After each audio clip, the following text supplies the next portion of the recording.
Dawn breaks gray over Furness County, Nebraska. Frost clings to seed heads taller than a man's waist. A young man moves through the grass alone, bent at the knees, dragging his palm along each stalk. Seeds rain into a cloth sack slung across his chest. He doesn't use a machine. He doesn't use a scythe. Just his hand and patience and 500 acres ahead of him. His boots are soaked through. His knuckles are raw. Behind him, a farmhouse porch light flicks on. An older woman steps out in her robe, coffee mug trembling slightly in her grip. She watches her son crouched in grass her husband once grazed cattle on, grass their neighbors call ruin, grass the county calls a violation. She doesn't call out. She just watches. And somewhere past the tree line, a truck engine turns over, idling, waiting on something none of them have said out loud yet. By noon, he's filled 11 sacks. He lines them along the fence row like soldiers standing at attention, and stares out at 489 acres still left to strip by hand. He doesn't look tired. He looks like a man running a race the rest of the town doesn't know has started. What exactly Dwight Yarrow was harvesting from grass everyone swore was worthless. That question would take root in Beaver City long before the answer ever showed itself. If a story like this one stirs something in you, go ahead and hit subscribe. It helps this channel more than you'd guess. And while you're here, drop a comment and let me know what corner of the world you're watching from tonight. I read every one. Beaver City sits low in Furness County, a scatter of grain elevators and church steeples surrounded by wheat, milo, and cattle land that stretches to the horizon in every direction. It is the kind of town where everyone's grandfather farmed the same dirt, where the diner still keeps a coffee pot going past 9, and where a man's worth gets measured in bushels per acre. The Yarrow homestead sat on the edge of it, 500 acres that had been cattle grazed for 3 generations, until the herd thinned to almost nothing, and the barn roof started sagging like a tired shoulder. Harlan Yarrow had run that land since he was 17, and his hands showed every year of it, swollen knuckles, a permanent stoop, fingers that no longer closed all the way around a fence tool. He'd sold off most of the cattle 2 winters back, when his heart gave him trouble climbing into the truck. Verlene took over the books after that. She kept them in a shoebox on the kitchen table, and some nights Dwight would come down for water and find her sitting there in the dark, adding the same numbers over and over, hoping they'd come out different. Dwight had left for an agriculture program 2 states over, the kind of schooling nobody in Beaver City put much stock in. Folks figured he'd come back with fresh notions about soil samples and crop rotation charts, nothing that put money in a coffee can. Instead, he came home quiet, thinner than he'd left, and started walking the back 400 acres alone every morning before the sun cleared the silo. Verlene remembered the first time she saw him kneel in the tall grass and just sit there, running his hand over it like he was reading Braille. The land itself had gone to seed years back, literally. Once the cattle numbers dropped, nobody bush-hogged it, nobody sprayed it, nobody bothered. Big bluestem and switchgrass and Indian grass grew shoulder-high and wild, the kind of growth that made passing drivers slow down just to shake their heads. Old man Petrie at the co-op called it the Yarrow Jungle to anyone who'd listen. Klein Ashworth, the county's weed control officer, had already driven out twice with a clipboard, measuring stalks and muttering about noxious weed statutes, though the grass wasn't noxious at all, just tall and unfamiliar, and therefore suspect. What none of them knew, not Petrie, not Ashworth, not even Harlan at first, was that Dwight had a plan folded up in a spiral notebook he kept in his coat pocket, pages filled with numbers on native seed prices, germination rates, and something called provenance certification. He hadn't said a word about it to anyone. He'd simply started stripping seed by hand at dawn, filling burlap sacks, stacking them in the old milking parlor where the cows used to stand. The whole operation looked, to any passing neighbor, exactly like a young man who'd lost his direction and taken to playing in weeds. The first person to ask him outright was Skeet Bodding, who ran cattle on the section next door and had known Dwight since he was in diapers. Skeet pulled his truck alongside the fence one afternoon, elbow out the window, squinting at the sacks lined up like grain bags after harvest.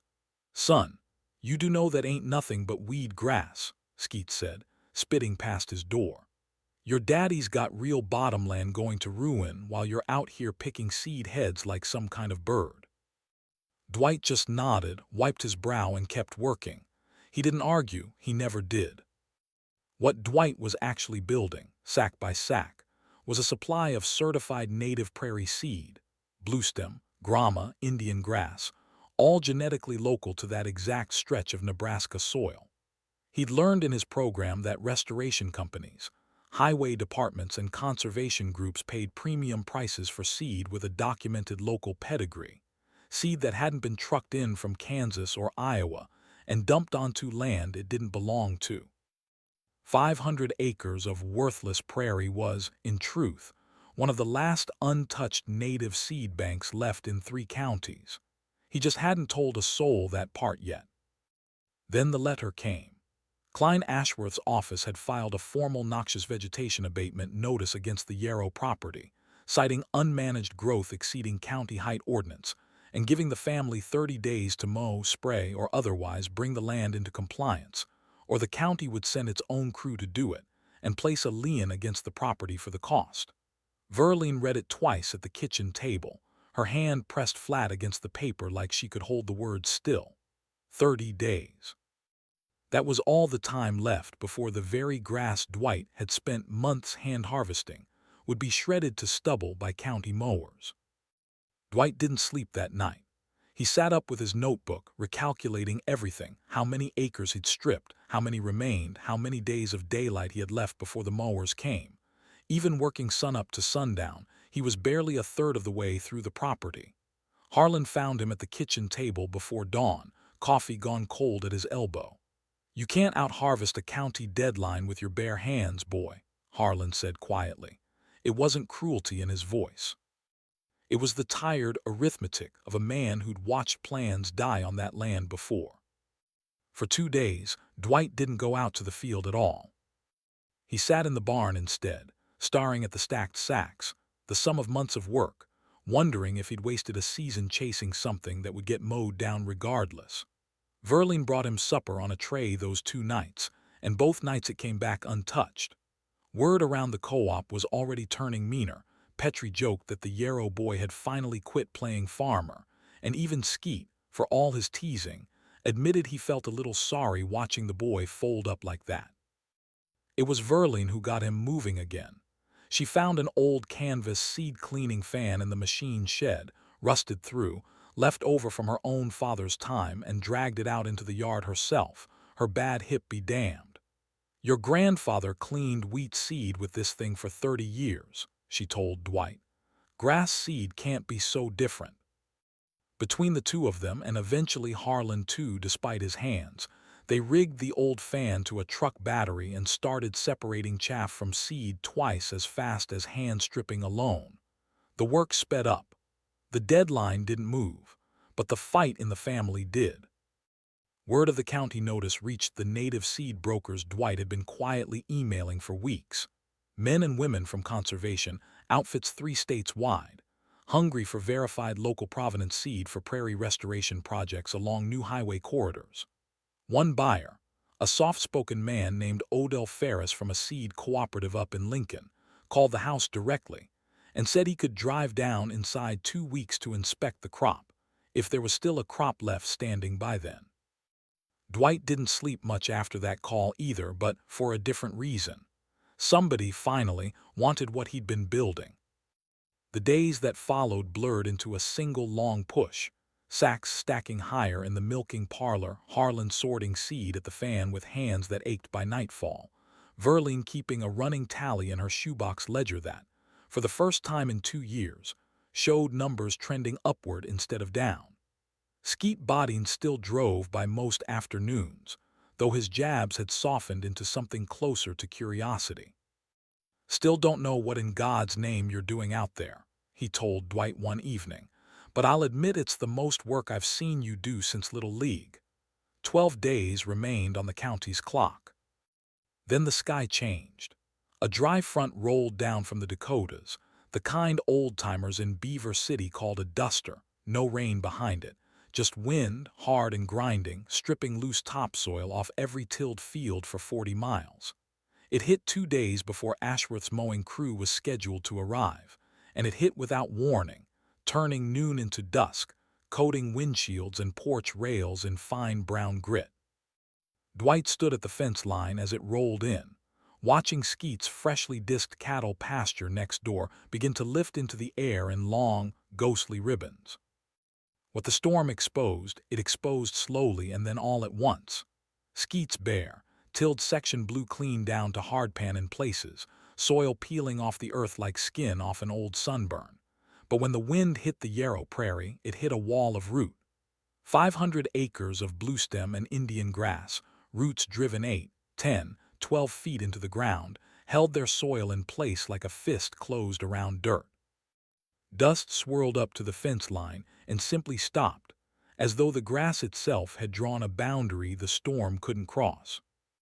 By the time the wind died down that evening, half the county had driven out to see it with their own eyes. Cline Ashworth stood at the fence in his county truck, clipboard forgotten on the seat, staring at a wall of undamaged green prairie standing dead calm beside a mile of bare, drifted, soil-stripped cropland. Skeet Bodine walked the property line himself, kicking at the hard clay where his own field used to be, then reaching down to run his hand through Yarrow bluestem still rooted deep and solid. He didn't say a word, he didn't need to. 2 days later, Odell Ferris arrived early, his truck loaded with sample bags and a checkbook. He walked the rows Dwight had already harvested, then the rows still standing, running seed heads through his fingers and nodding slowly. He didn't need a speech either.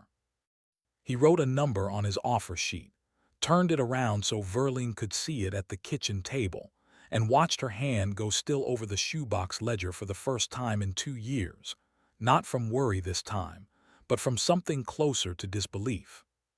Cline Ashworth rescinded the abatement notice inside the week, citing the land's demonstrated soil conservation value, a phrase Verline taped inside the pantry door where she used to keep the county's warning letter. Neighbors who'd spent a season laughing about the Yarrow jungle started asking Dwight, quietly, whether he'd consider walking their fence lines too, teaching them what grass could hold and what plowed dirt couldn't. Skeet Bodine was the first to ask, standing at the gate with his hat actually in his hands, admitting he'd been wrong about the boy and wronger about the grass. That autumn, the Yarrow farmhouse smelled like coffee and cut grain again, and Harlan sat on the porch some evenings just watching the prairie sway, not because he had to, but because he liked to. Verline kept a new ledger, and for the first time in years, she didn't dread opening it. Dwight still rose before dawn to walk the fields, though now he had help and time and a buyer waiting each fall. Beaver City had spent a whole season mocking a man for growing nothing but grass, never guessing the roots beneath it were the only thing strong enough to hold the whole county's ground together when the wind finally came for it.